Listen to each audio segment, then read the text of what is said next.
Josh Pate, one of our favorites. Love chatting with him every single week.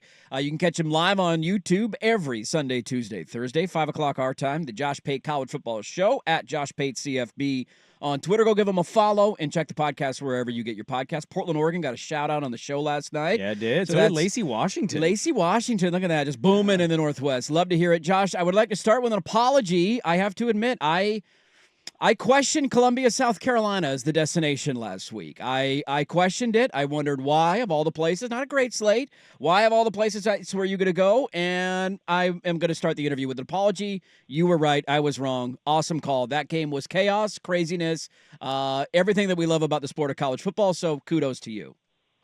Okay, well, let me first say I do not accept because you should know better.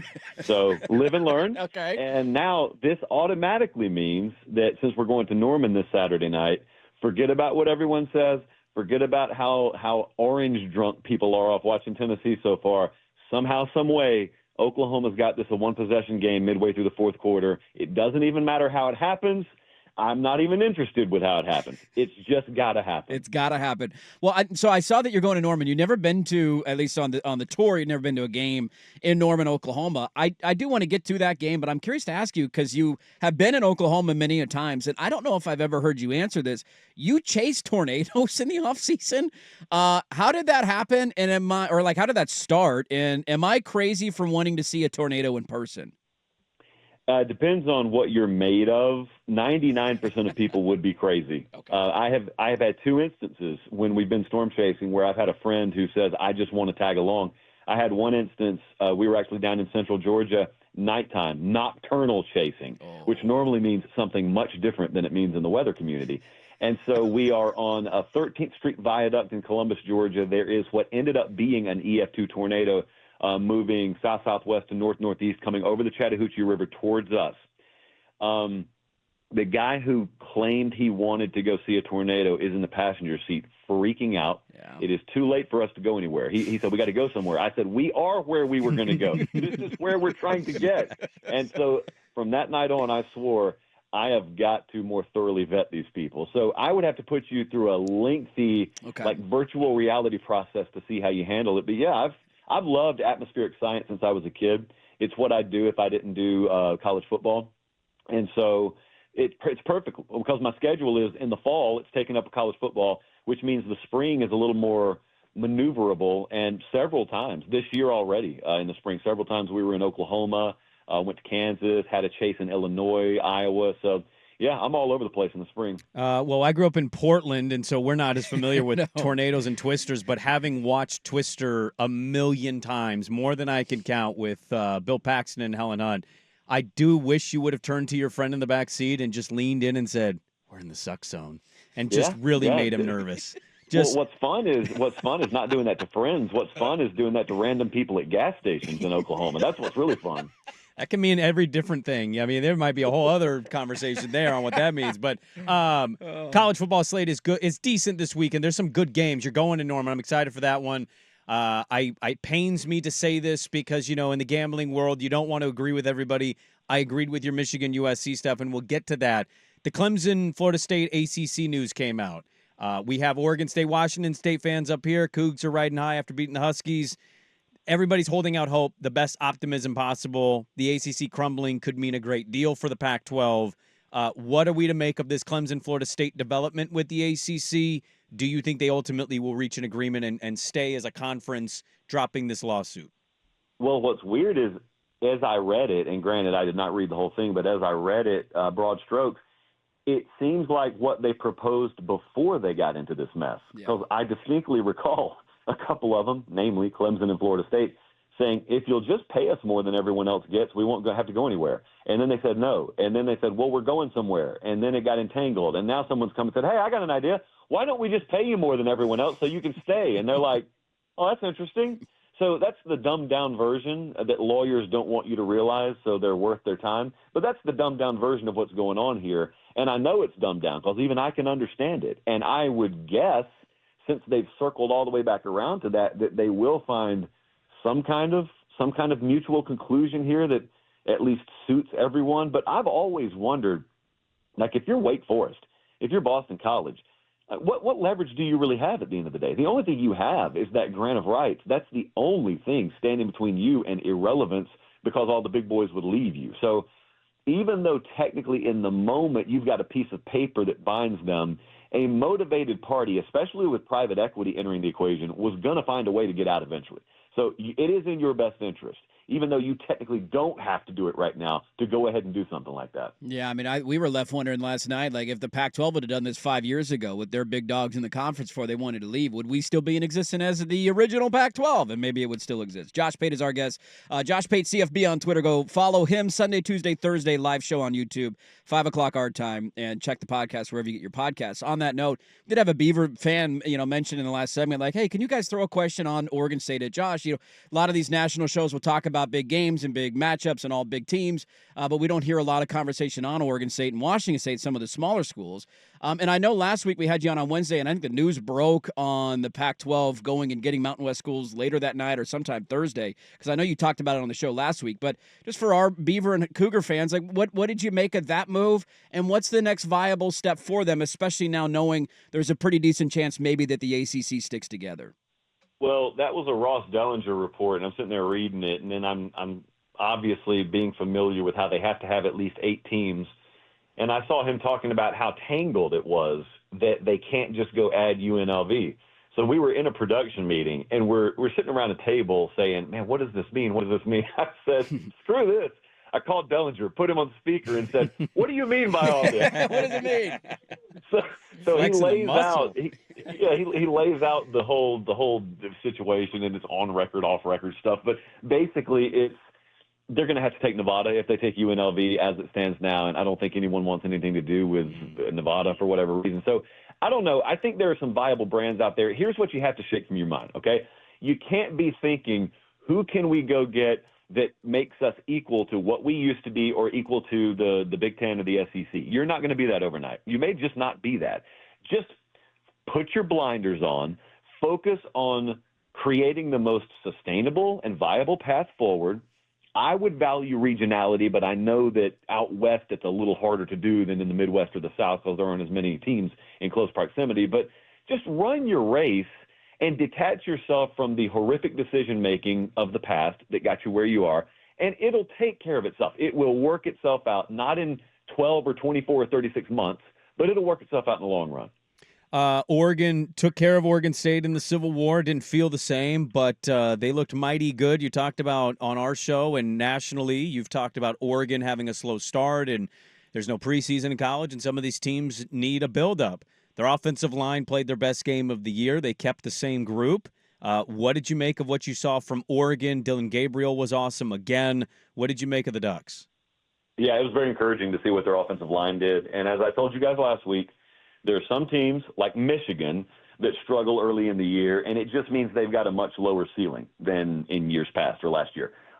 That is not the case with Oregon. Oregon actually may have a higher ceiling than they had last year, but that's not always a guarantee that someone's going to come out of the gate hot. Sometimes you come out of the gate and you're dizzy and you're stumbling and you got to get your feet under you, or to use aviation terms, you just need a little bit longer runway. Georgia killed Clemson in week 1. They didn't need a long runway. Oregon barely survived Idaho and Boise. They did need a longer runway. But that doesn't mean if those teams meet in the second round of the playoff that it'll look like that. It does mean, to me, though, that there was a reality check there. And, of course, the offensive line injury didn't help, but it may have helped them in the aggregate that they got some things figured out. They had to cross-train some guys and whatnot. I still think the ceiling's every bit as high for that team as people like me and others thought in the preseason. It's just that sometimes it doesn't always start the way you want it to. The painting's not always finished 5 minutes into the whatever the process of making a painting is. So I still think very highly, and I'm still every bit as high on their potential. Yeah, the model snapback last week or last night as well. I saw that up for the performance this weekend. Josh Pate is our guest. Josh Pate, CFB on Twitter. Go give him a follow, the Josh Pate College Football Show. What's the conversation on Monday if USC wins in Ann Arbor this weekend? Ooh, that's the flag plant. That is a bigger win than the LSU game. And also, I think that there would be some uncomfortable conversations at Michigan because that is a harsh snapback to reality of having won a title last year, and you had convinced yourself the Michigan brand, the Michigan culture means this and means that. Well, maybe not.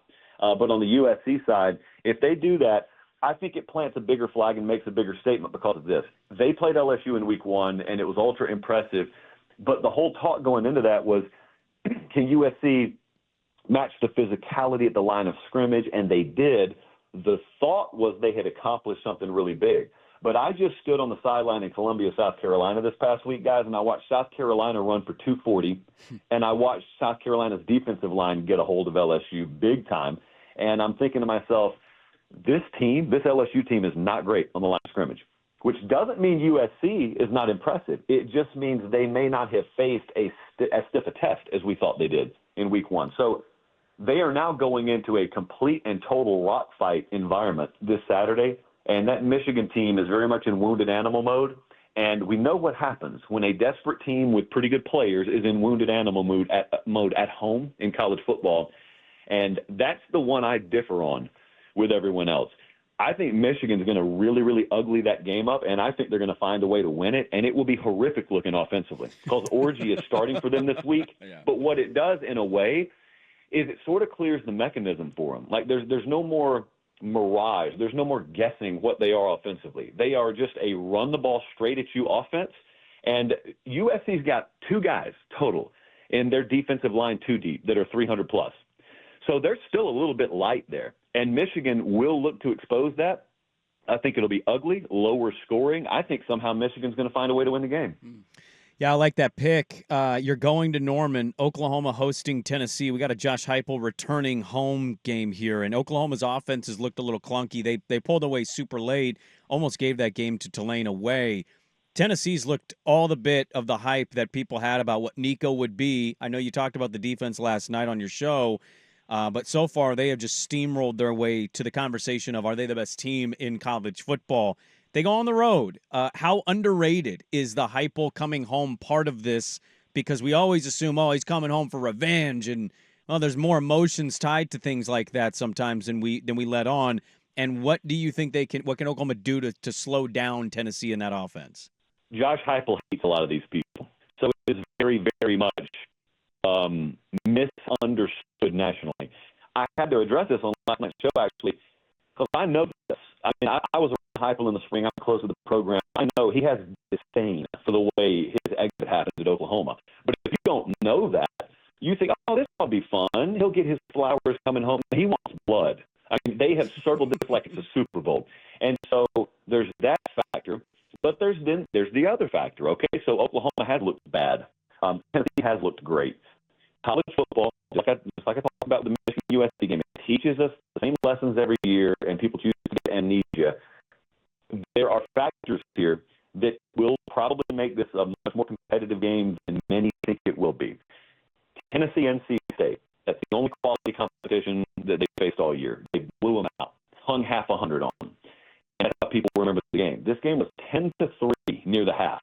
And then a pick six kind of shifted the game. And Nico Iamaleava had a pretty good game, made a ton of throws that probably should have been picked off early that would have violently swung it. He is an ultra supreme talent. He is a first-year starter going on his road trip for the first time against one of the best defensive play callers in college football and a defense that knows it has to win the game for Oklahoma, point blank. I think that the game script here has a chance early to get really, really tilted, unlike Tennessee games so far. And the way you'll know if I'm right or wrong is, do you find yourself late second quarter looking at the box score? Do you find ABC putting stats on the screen near the half that shows a big disparity in time of possession? Oklahoma's run 3 times as many plays as Tennessee, and you're just thinking, wow, Tennessee hasn't had the ball. If they're doing that, they're getting Tennessee out into the deep end. That is still a game Tennessee can win. But there is a vulnerability Tennessee has. No one's been able to expose it so far, and Oklahoma may not be able to either. And if they don't get Anderson, the wide receiver, they probably won't be able to. But it is there, and that is the secondary. Tennessee lost over 180 combined starts there. They are vulnerable there. There are plays to be made there. No one has faced them with a quarterback that can do it. If Oklahoma can do that and take away some possessions and use that home field, I think that's the fourth quarter dogfight too. I don't think either of those games are as simple as the favorite goes Great stuff. Josh Pate, Pate CFB on Twitter. Go give him a follow every Sunday, Tuesday, Thursday, live on YouTube, 5 o'clock our time, the Josh Pate College Football Show. Check the podcast wherever you get your podcasts. Have a great time in Norman, Oklahoma this weekend. Excited to see all the behind-the-scenes content. Always enjoy the conversation and look forward to next week's chat. I appreciate it. There you go. Josh Pate of the Josh Pate College Football Show.